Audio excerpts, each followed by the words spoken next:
Radhe Radhe everyone, कैसे हैं आप सभी लोग। आई होप आप सब बहुत ही बढ़िया होंगे और आप सबकी पढ़ाई बहुत ही अच्छे से चल रही होगी। आप सभी मन लगाकर अपना डे टू डे टारगेट जरूर कंप्लीट कर रहे होंगे। सो गाइज़, ये हमारा 51 डेज का चैलेंज चल रहा है, जिसमें हम अपनी यूपी ट्रिपल एससी पेट और यूपीएसआई की तैयारी साथ साथ करने वाले हैं एक पैरेलल वे में।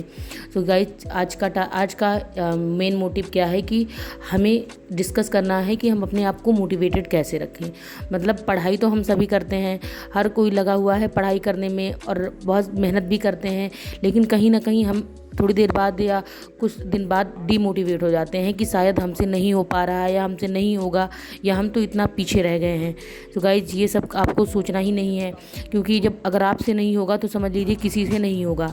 क्योंकि हर कोई, देखो, कोई ना कोई तो ऐसा होता है जिसका सिलेक्शन होता है, वो हम में से ही कोई होता है जो अपने आप पर विश्वास कर लेता है कि नहीं, मैं कर लूँगा या मैं कर लूँगी, मुझे इसको करना ही करना है, हर हालत में करना है, क्योंकि मुझे अपने पेरेंट्स को, अपने मम्मी पापा को प्राउड फील कराना है, उनको हर टाइप की हर चीज़ों की खुशियाँ देनी है। तो वो इंसान कर लेता है। तो हम लोगों में से वो इंसान कहीं ना कहीं हम ही लोगों में से आता है, तो हम लोग क्यों नहीं।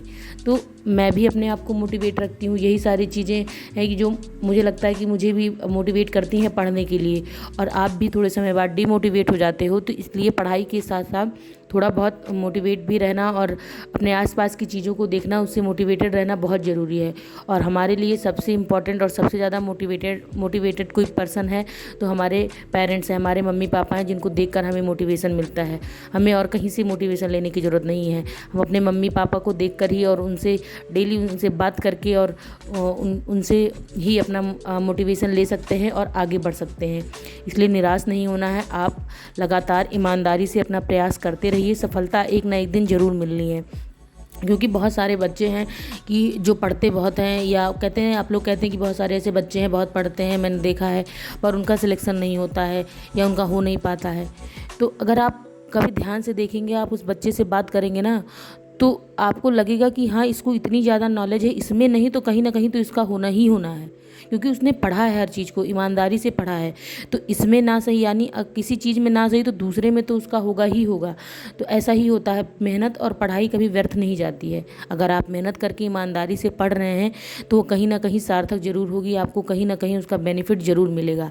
तो इसलिए अपने उद्देश्य से, अपने लक्ष्य से भटकना नहीं है, फालतू का टाइम वेस्ट नहीं करना है रील देखने में और शॉर्ट्स देखने में। अवॉइड करिए इन चीज़ों को। बहुत बच्चे हैं, बहुत स्टूडेंट हैं कि अगर रील देखने बैठ जाते हैं तो स्क्रॉल करते रहते हैं, घंटों पता ही नहीं चलता है रील में। तो इसलिए आप सबसे पहला काम करिए कि अपने इंस्टाग्राम या अपना सोशल मीडिया बंद ही कर दीजिए। 6 महीने, 4 महीने, 5 महीने, जितना आपके पास है लग जाइए, लग करके बढ़िया से पढ़ लीजिए। फिर तो पूरी लाइफ आप आराम से इंस्टा और व्हाट्सएप, फेसबुक सब चला सकते हैं, आपको कोई रोकने वाला नहीं है। या आपका मन ही आपको नहीं रोकेगा फिर। लेकिन इस टाइम क्या है कि आप चला तो लेते होंगे, लेकिन फिर आपको बाद में रिग्रेट होता होगा कि काश मैंने इतना टाइम पढ़ लिया होता। तो ये नहीं करना है। लगातार लगे रहिए, पढ़ते रहिए, सफलता आपको ज़रूर मिलेगी। ज़रूर से ज़रूर आपको अपनी मंजिल हासिल होगी। तो डरना नहीं है और पीछे नहीं हटना है अपने टारगेट से। अपना डे टू डे टारगेट बनाइए, उस पर फोकस रहिए, फोकस स्टडी करिए और अपने प्लान के साथ आगे बढ़िए।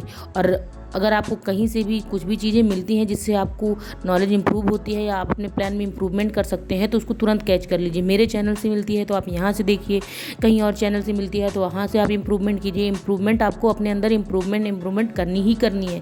मॉक के थ्रू, प्रैक्टिस के थ्रू, लोगों का सुन के, हर तरीके से आप जैसे आपको मिले मौका, अपने आप में इंप्रूवमेंट करिए, अपने आप को बेटर और बेस्ट बनाइए। क्योंकि यहाँ लड़ाई बेस्ट की है, क्योंकि वैकेंसी बहुत कम है और जब तक आप बेस्ट नहीं बनेंगे तो आप पीछे रह जाएंगे। बहुत से बच्चे क्या होता है, फाइनल से आउट हो जाते हैं थोड़े ही नंबर से। तो वो नहीं करना है कि काश हमारा एक क्वेश्चन और सही होता, 2 क्वेश्चन और सही होता।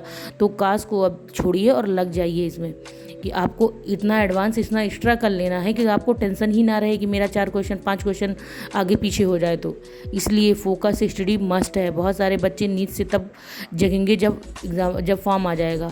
तो आपको ये नहीं करना है, आपको उस भीड़ से अलग चलना है, अपना एक रास्ता अलग बनाना है। तो आपको सबसे पहले जग करके अपना टारगेट, अपना लक्ष्य अचीव कर लेना है कि जब सब पढ़ाई शुरू करें तो आप रिवीजन कर रहे हो। वीडियो पसंद आती है तो लाइक, शेयर, सब्सक्राइब जरूर करें। मिलते हैं नेक्स्ट